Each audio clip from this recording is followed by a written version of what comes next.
Well, I am being a moron today. I'm being absolutely, like, totally fucked up. It's the wee hours of Monday morning, and it's time to show up. I'm showing up. I'm glad you showed up. I appreciate every single one of you. And do the little YouTube dance, like, comment, subscribe, all that happy horse shit. The thing that I want to talk about today is the human breast, which nobody really represents properly. I've been very fucking annoyed at this because I have seen a bunch of people write tutorials, and these are like good artists. These are good artists, and they're like, okay, so the hell, where's the oh. These are good artists who are like, okay, so here's your chest, right? And the breast just kind of sits on top of that. Oh my God, no, absolutely not. We got a visual aid here, okay? All right, and that no, absolutely not. Okay, now there's a reason people think this, and I'll explain it momentarily. Okay, this is not where the breast comes from. The breast comes from under the arm. It comes from the axillary process. Okay, so let me pull up some reference here. Now these are. Both of these women have consented to their pictures being used. I'm not going to name them because I don't want anybody creeping on them.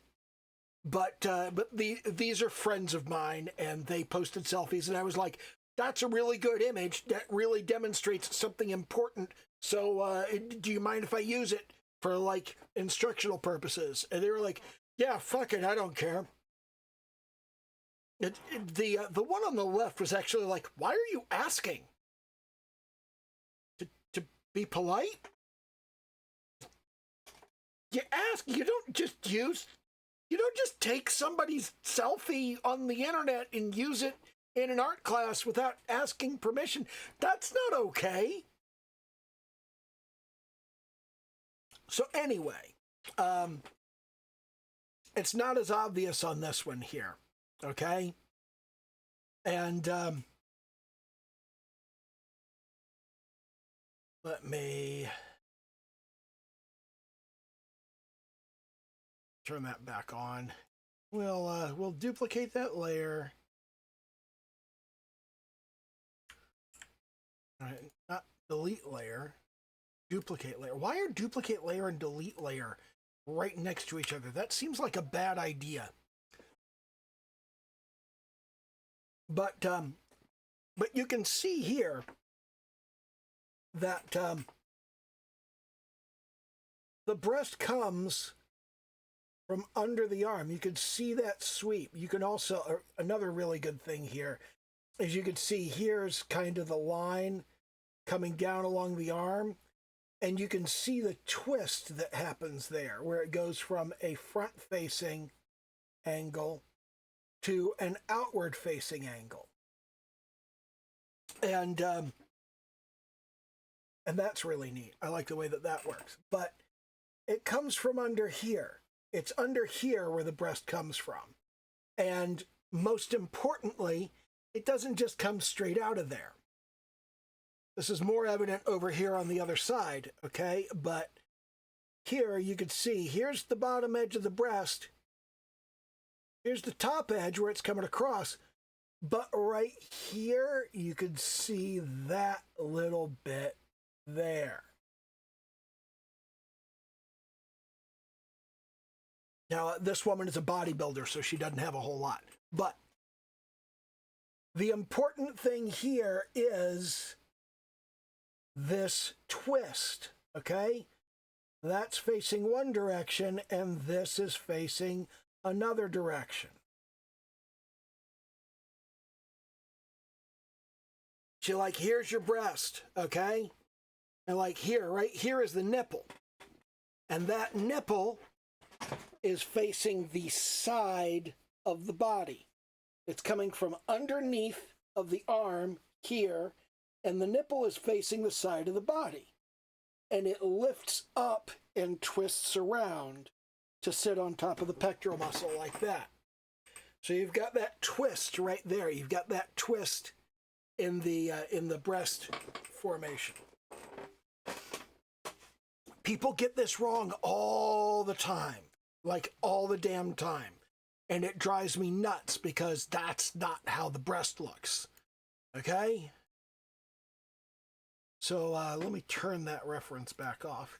We don't really need it.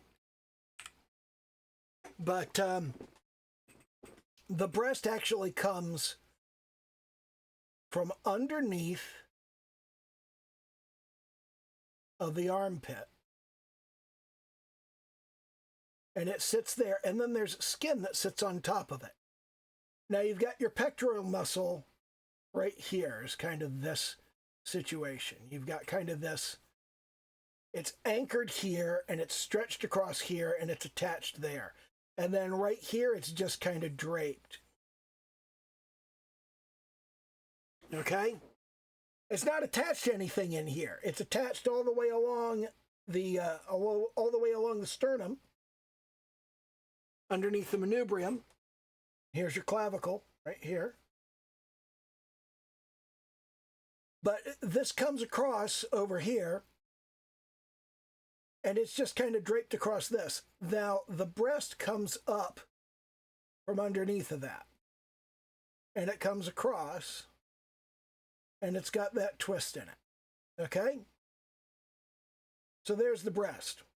And because it's kind of falling down because of gravity, gravity's pulling it down, but this twist is also pulling it across. So you look at it from above, the nipple is pulled outward at about a 45-degree angle. So like from here, here's your sternum. Here are your breasts sitting on top of the rib cage. And here are your nipples. They're pointing outward at about a 45-degree angle from the chest. Okay? And that's because you've got gravity pulling it down, which pulls the nipple from the center here downward, but it's also trying to roll this way. So it's pulled out at that 45-degree angle, which gives you this kind of 90-degree angle here. And that means if you're looking at a woman from the side, you've got kind of a straight-on view of one breast, and you've got a side view of the other, because from the top, you've got a 90-degree angle.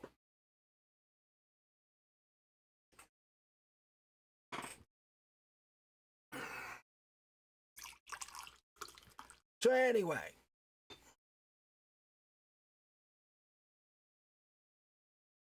different breasts are different. Larger breasts are going to behave differently than smaller breasts. So here's like one of the things. You've got the rib cage that kind of sits here, and you've got the pectoral muscle that sits on top of that, and you've got the breast tissue that sits on top of that. And in the absence of gravity, it would just sit like this, okay? But we do have gravity, and between the breast tissue and the skin, we've got fat. We've got an amount of fat. And human fat in its natural state is a liquid. It's not... people think of fat as being like this rubbery, floppy thing. It's not. It's a liquid. Human fat inside your body is a liquid. It's like a thick cream, or it's a thick slime is basically what it is. Okay, if you have ever it's gonna sound really gross. If you've ever seen the medical waste in the back of a plastic surgery clinic, oh man. My life is not normal. The things I've seen are not normal things for people to see. But then on top of that, you've got skin, okay? Now here's the thing to remember. you've got a fairly firm mammary tissue right here, okay? And this is kind of the like spongy, rubbery, gelatinous substance, okay? Because it's got to hold within it, it's got to hold all of the lactational glands and all of that. And this is being pulled downward by gravity, okay? And the more fat you have around it, fat is liquid. So because fat is liquid, it can deform more. It can pull downward more. It can pull outward more. It kind of floats more freely within that liquid, and it can go more places. And obviously, if it's larger, it's capable of going more places. If you've got a small breast, if you've got a breast that only comes out this much, it's being pulled down, yeah. So you get kind of this shape. And it's being pulled out to the side. So what you end up with is, you end up with kind of this thicker shape out here and a thinner shape in here. And then the nipple would sit out somewhere around there. It's not going much of anywhere. So the fat that's underneath of the skin will prevent the skin from attaching to the underlying musculoskeletal structure, okay? So if you've got somebody that is fairly small-breasted and they're fairly fit, they don't have a lot of fat content, that skin is going to have a noticeable dent because it's going to come up and it's going to attach on the musculoskeletal structure. It's going to attach to that muscle, and you're going to have kind of this little divot there. If they've got a little more fat content, you're not going to have that divot. It's just going to be smooth. It's going to come straight down.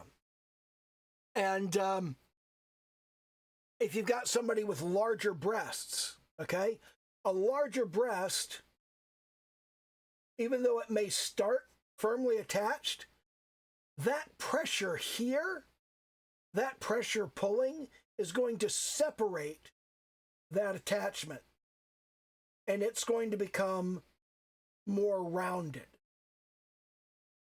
Even if they're not especially rotund, they don't have a lot of fat content. If they do have a lot of fat content, it's fairly quickly going to just kind of balloon out and do that kind of thing. They're all different. They look all kinds of different ways, okay? So it's like if you got somebody that has like the little champagne glass breasts, they will attach very tightly very soon, and then you get kind of that perky thing going on. If you like big breasts, they're not going to be perky. Then if you get much above a C cup, and so I want to get into bra sizing and cup sizes and how they differ between the US and Europe and Japan. And no, I really don't want to get into that. It's just, if your breast gets too large, okay, then gravity is just going to pull, okay? You start off, you got your breast and the nipples right here in the middle, okay? But gravity is going to pull it down, and that connection to the axillary process over here, that's going to pull it over to the side, okay? So that nipple is going to move down to around here. And the larger the breast is, the more that nipple is going to move. It's going to migrate. It's going to migrate fairly far. Similarly, a woman lies down on her back. The breasts don't just point up. The breast, when she lies down,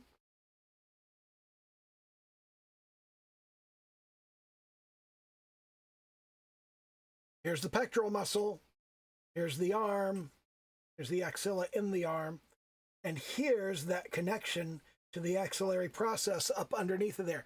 When she lies down, that breast is going to try to fall over here. It's going to try to go way over there. So she's not going to lie down and her breast just stay where it is. She's going to lie down and that breast is going to try to go over here. The nipple is going to try to point to the side, and it's going to try to roll all the way off of her body back to where it belongs, hanging down along the side with the nipple facing the rib cage. I don't know how useful any of this is. And this is a shining example of, I have the intellectual anatomical knowledge to know how these things are structured, but I'm just not a good enough artist to draw them. And it's very, very frustrating. Like, I know all of the rules, I know all of the things that I need to know, I know how everything is supposed to work, I know how everything is supposed to fit together, but unfortunately, I'm just not that good an artist. And it's frustrating because I'm old and I'm supposed to be good at things, and I'm not good at this particular thing. And it's very frustrating because I'm used to being good at stuff. I like to be good at stuff. I'm known for being good at stuff. Here I am doing this thing, and I'm just not very good at it. I understand it and I can explain it, but my execution is it's just not that good. And that's frustrating. It's frustrating because if I could draw it better, I feel like people would understand it better, and if people would understand it better, then I would be a better teacher, and they would get more out of it.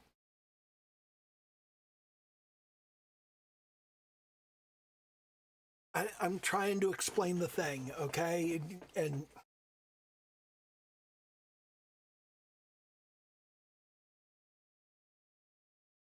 I'm trying not to spiral at the moment and go, God damn it, this is a fucking waste of time. Why do I fucking do this shit? Why do I even bother?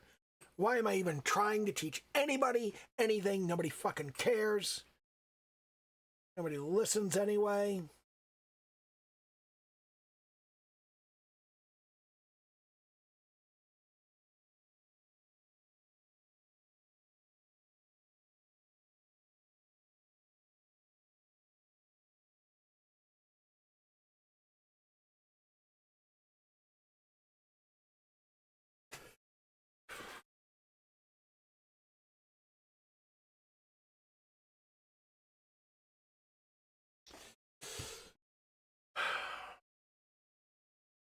So anyway, here we have the breast. Here we have the pectoralis major, the major chest muscle. Here we have the bicep. Now, what I haven't really drawn here, there is a muscle here called the axilla. We call this the axillary process because there's a muscle in the armpit called the axilla, and there's another muscle that's more obvious called the coracobrachialis muscle. But here's the bicep, and here's the deltoid, and the deltoid is divided into three parts. And here's your trapezius muscle right here. Here's the clavicle. Let's kind of scribble through the clavicle. There's the manubrium, which is at the top of the sternum. And here's the sternocleidomastoideus muscle right here. This attaches the sides of the mandible. Here's your teeth. It's where your nose would be. Here at the sides of your jaw, these muscles connect. And when you turn your head to the side, if you turn your head this direction, that's this muscle pulling down. That's that muscle pulling down. And when that muscle pulls down, it necessarily pulls to the side because you see that angle? It's connected at the middle, at the manubrium. Now you've also got kind of a forked muscle here that connects to the clavicle. Sternocleidomastoideus. That's why we call it that, sternocleidomastoideus muscle. It's a little sort of triangle that leads up to the mandible from the front here, and on the internals of the neck, inside the neck, you've got the sternocleidomastoideus here, kind of sits there. That is protecting your throat, okay, and it kind of fans out toward the bottom, where the throat is most vulnerable. And back behind it, we've got the trapezius muscles.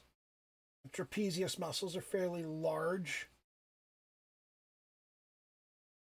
and they sit connected to the spinal cord. And then right here, okay, we've got the ring of the top of the rib cage that kind of goes around that. And here's a clavicle, and here's a clavicle, and here's the coracoid process. So you've got the shoulder muscle comes down here, and you've got the coracoid process that comes up, and then you've got the ball of the humerus that sits in there in kind of a tripod situation. If you look at the shoulder blade from the side, you've got kind of this situation, and then you've got the clavicle that kind of sits there like this.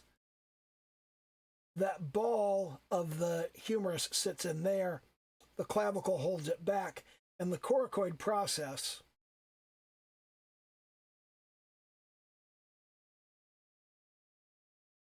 sits around the top like that. And you've got this kind of pressure for 3 areas. You've got this notch in the scapula that the ball of the humerus fits into, and then you've got the clavicle is pushing in on it, and the coracoid process is pushing down on it, and that kind of holds it in place. If you dislocate your shoulder, what actually happens is it slips out of this little cup there, and you need to put it back into the cup. That's the problem. It tends to be connected right here. The bicep, incidentally, connects to the coracoid process and to the scapula. It doesn't actually connect to it doesn't connect to the top of the arm where a lot of people think it connects, because the bicep kind of comes up and it forks, and it connects to the coracoid process here, and it connects to the scapula here, right by that little notch in the scapula.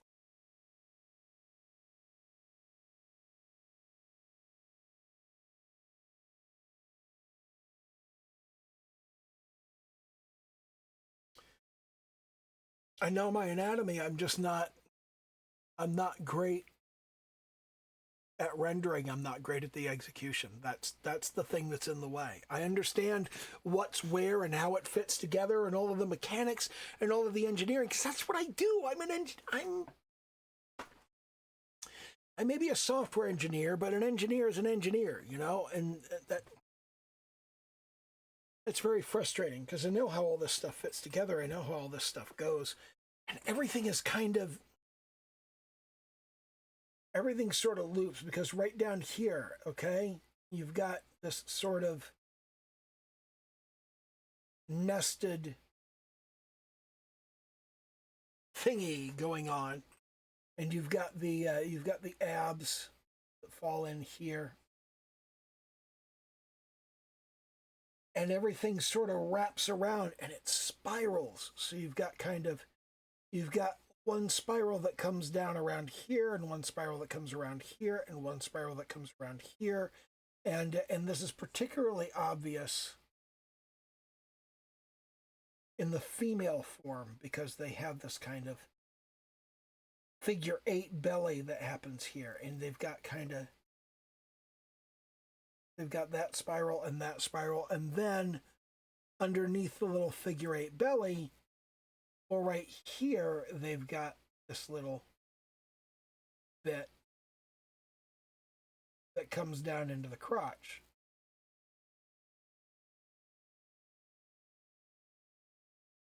So you've got these sort of deepening, widening, and that's not too different from a diaper fold on a sheet. If you had a sheet that was suspended in two places, then the folds would kind of go like that. And that's the same way that kind of the muscles go on the human form. There are all of these parallels and all of these patterns, and you see them and you integrate them and you get the picture together in your head, but then at some point you have to learn to execute.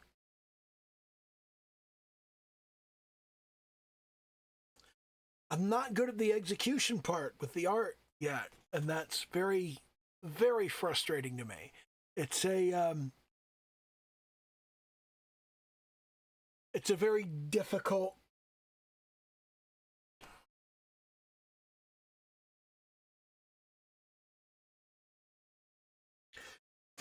it's a difficult thing for me to work with, because it's one thing to have the image in your head, and this comes down to what art is. Art is the process of taking the image that's in your head and putting it into the world. And your ability to create things in your head will improve so much faster than your ability to put things into the world. And that's frustrating, and it's demoralizing. I mean, I understand so much more about the human anatomy and the way the human body is constructed and the way the human body works, the way the human body moves and the dynamics of it and the limitations and the possibilities and the variations. I understand so much more than I can actually put on paper and execute, and that is tremendously frustrating, because I can construct a picture in my head and go, that's a good picture. And then I go try to put it on paper or on a screen, and it just doesn't work very well.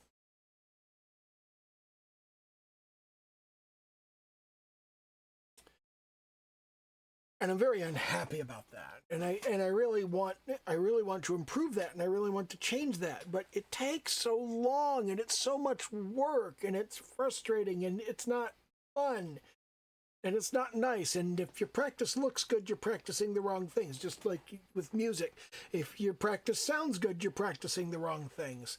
It's like writing. If your practice is good, then it's the wrong practice. You should be writing something else that sounds bad until it sounds good.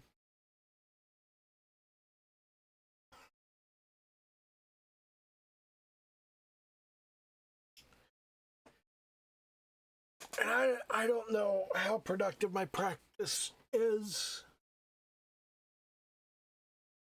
I do my exercises, and I do my studies, and I do my practice, and I don't really produce finished pieces. And I need to produce finished pieces. Finished pieces are how you show people that you know what you're doing, that you're actually somebody worth listening to, that you can teach them something. And I'm not good at doing finished pieces, and I need to get better at doing finished pieces. But, it is what it is. It can't be helped.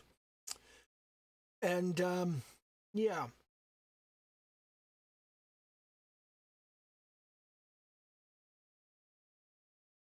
So you can see from just like the sketch that I'm doing here, just from like the thing that I put together, I do understand how everything fits together. I'm just not good at doing a finished picture with it. And that's very frustrating.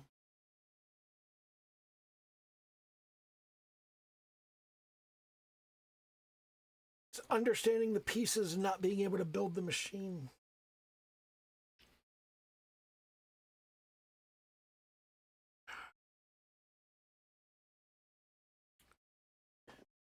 And I don't have any answers on that. As you can see, I'm not good at it myself. I can't tell you how to be good at it. But I don't know. I hope I've been helpful.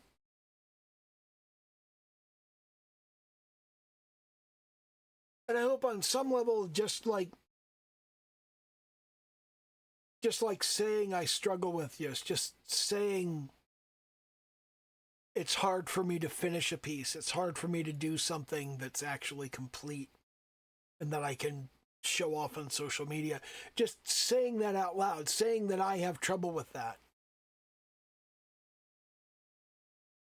Maybe that helps somebody. Maybe they go, oh, so it's normal that I don't feel like I do anything worth sharing. It's normal that I look at everything on Pixel and go, yeah, fuck that. I'm not posting my work next to that. It's normal that I look at Car and go, oh yeah, fuck that. I'm not posting my work next to that. Blue Sky has been good for that. I've been seeing a lot of art come across Blue Sky and I'm like, my art's better than that. I can do a better job than that. I'm not going to name and shame anyone, but you know.